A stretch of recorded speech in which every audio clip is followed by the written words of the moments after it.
It's your boy, Famous Animal TV, who I got in the building with me. Boy, Kingpin, Skinny Pimp. Real talk, legendary. Like, what's going on with it? I'm chilling, man. You know what I'm saying? Doing my thing, man. Still in these streets, man. Trying to make it happen. Real talk, real talk. So you still doing this music? Like, how do it feel to be like, you know what I'm saying, legendary? Like, Man, it feel good, man. Knowing you got fans that support you, you know what I mean? And they really support you, you know. You got some good fans and you got some bad fans, but it's all good. Real talk. So like for the new generation, like kind of break down to them, like what era you was running in, what era you came about. Oh man, I ain't gonna lie to you, bro. I started rapping like in the 80s. You know what I mean? 85. Yeah. Yeah, and just to still be doing my thing in where it is now, you know what I mean? I feel good, and all the young people look up to me, man. You know what I mean? I try to build platforms for young artists and artists my age and, you know, in between. Real talk, real talk. So you working with like the new generation and shit? Yeah, a lot, man. The new generation showed me a lot of love, man. Like, you know, a lot of Memphis artists, not just in Memphis. The new generation in a lot of different cities where I lived and chilled, you know what I mean? Mm-hmm. Real talk. So like around the time when you came in the game and you were doing music and shit like that, like how was it? Like what was that like? What was that moment like? It depends on what year you're talking about, you know what I'm saying? I like what was the best year for you? My best year doing music, well, it was a couple of them. But 95, 90, it's like three of them, like 95? 94. I can say 94. Okay. Yeah. 94 is like when with 3 6 Mafia and all that. 95 and 6, Give Me Some Family and 3 6 Mafia. Yo Gotti, you know what I'm saying? Mm-hmm. And to now, you know. Real talk. So like I'm just saying though, like to be able, you know what I'm saying, to do music, to get paid off of it, just, you know, become a lifestyle, like, you know what I'm saying? Like what advice or what, you know what I'm saying, what was your whole purpose of doing music? My purpose of doing music was just, you know what I mean, I just love doing music anyway. Yeah. And you know, it was like one of my talents. I got a lot of talent, so that was one of them that I always wanted to accomplish. You know what I'm saying? And it was a hustle too at the same time. Like I get my money out doing music, I live music. It's just like my job. I wake up every day on it. Mm-hmm. Real talk. So like I'm just saying, coming out of Memphis, you know what I'm saying? Did like the streets or like the environment make you like, you know what I'm saying, feel as though like rapping the only, you know what I'm saying, way out? I grew up off a lot of Memphis artists and they was in the streets, you know what I mean, like Pretty Tony, Gangsta Pat, Al Capone, Squeaky and Zerk and Radical T, all kind of, it's a lot of them. I keep naming Homicide and Psycho. Yeah. And by me growing up in the projects, you know what I mean, that was our way out besides selling dope, you know what I mean? Cause, I worked maybe a couple jobs, you know what I mean? But I just never kept no job like that unless I worked for myself, you know? So being in them streets, man, being in them projects, walking around on glass, you know what I'm saying? Real talk. So like what part of the city was you like raised in and shit like that? Man, I was born in decent homes, raised in Hurst Village, Smoking City, Greenlaw. You know what I mean? But I stayed in every part of Memphis. Okay. And West Memphis.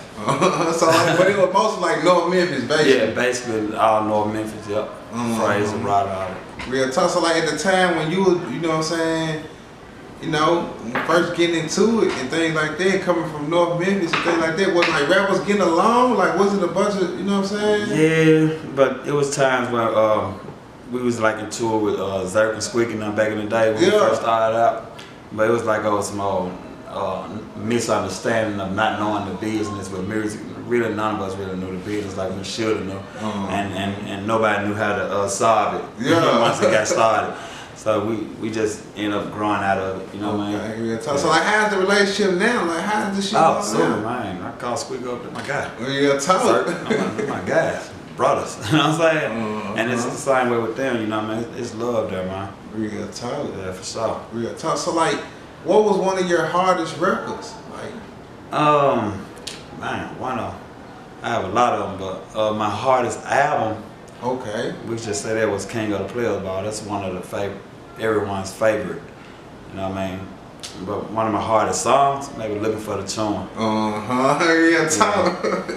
I remember that junction. Like I was born in '92. You know what I'm saying? So it's like I really wanted to hear. I knew the song, but I didn't know the faces and the names. You know what I'm saying? So to be able to meet, you know what I'm saying, you now is like legendary. You know what I'm saying? I appreciate you. You know what I'm saying? Real talk. Too, so like. Now, like, what is you doing to like help the new generation with, you know what I'm saying, music and things like that? We do like open mic contests, and I have a platform, you know, with Heist Lounge and different other clubs. We like move around, but Heist Lounge been showing us so much love. We just been sitting right there for a minute, you know, until something changed. The other day, we there at Heist Lounge, and my boy Cam, and we got this thing where we bring all the Memphis rappers to perform and show their talent. We really is like promoting themselves. We don't have no super duper big old prize, but we give away prizes, you know what I mean? But it's all really about just networking and trying to get it to move farther than in Memphis, not just sitting in Memphis, but we always gonna keep it here in Memphis. But we're gonna move it around. I got friends everywhere from living in different cities and stuff. That we're gonna try to, we're not gonna try, we're going to do a tour. And we're gonna take the many of artists that want to be a part of our platform with us. Okay, yeah. So like this, like any artist can reach out and come through and show love, show support. Any city or state. I got homeboys coming from Maryland and everywhere, man. I got a big underground fan base. So, and we all like family. We talk to each other, we help each other out, and we do what we do. Real talk. So like, do you look to like work with like people who you grew up with, like, you know what I'm saying? The rappers you grew up with, do you still network with them, you know what I'm saying? The 360s and the Yo Gottis and things like that? Yes, some are 360, but it's our love for all of them, but some of them right now. Like Gangsta Boo and Chad and, Crunchy, I work with him, and Juicy J showed us a love. Real talk. So I'm just saying, like when y'all was doing music together, like, you know what I'm saying, and y'all had that connection and things like that. So how did Memphis like get probably back then with no internet? Okay. Yeah, that's all of the artists from Memphis that was bringing out underground tapes. We used to sell them in the stores and stuff. A lot of people were coming from different areas, like from different cities and stuff, and in Memphis, leaving from Memphis, going to different places like in college, or some might be in the army, you know what I mean? Yeah. And people that come to Memphis, they'll come and shop and strike out. Like people from Arkansas, like it started like in Memphis. Then it was like a little bit outside of Memphis, like Mississippi, in the Mid-South area. They'll come grab the tapes and stuff and going back to where they going to, and it just spread it out. It just spread it, man. Like when I first heard somebody even use one of my beats off something that came from some stuff we did in the past, I was like, wow, I can't believe I even heard it. You know what I mean? Like Cameron, he used one of my beats before King of the Players Law. And then, you got Looking for the Tune. Everybody in the world using that right now. So even Soulja Boy, he used Soulja Boy said everybody on his shit. Soulja Boy's on my shit. Yeah, so like I'm saying, do they give you credit for like? Soulja Boy gave me credit on that What About My Clientele song that he even said my name in the song, used my style off a couple of jumps off that Nobody Crosses Me. He used my style off that jump. You know what I mean? Man, Mike, he messed with me tough. I really ain't never just sat down and did no music with Soulja Boy or not. I reached out to him. Yeah, I reached out to him a couple times. I ain't never got no response, but man, Mike, he always showed me love. Okay, real talk. So like, you know what I'm saying? Like, who would you feel as though you can put a good record with now? You know what I'm saying? Man, Gucci, man, of course. Gucci? I ain't gonna lie, Gucci and Gotti. Gotti like family, you know what I mean? Gotti, but Gucci he one of my favorite artists, man, right now. Him and Gotti, I ain't gonna lie to you. Yeah, so like, is it because like they saying them like the kind of rappers who started the trap music or the? We started the trap music. We started the track music. I ain't gonna say trap. We gonna say track because we was on her video dope track. You know what I'm saying? Pretty Tony pull up in the Benz, jumping out on our track. You know what I'm saying? Doing his little dance. You know what I'm saying? While we selling dope. Real You know, the rock for rock, what shit like that. So we started rapping about that tracks, man. I had a song called Booming in the Projects. I think one of Rick Ross artists used some of my stuff on that, nice Stally or something. Yeah, Stally, yep.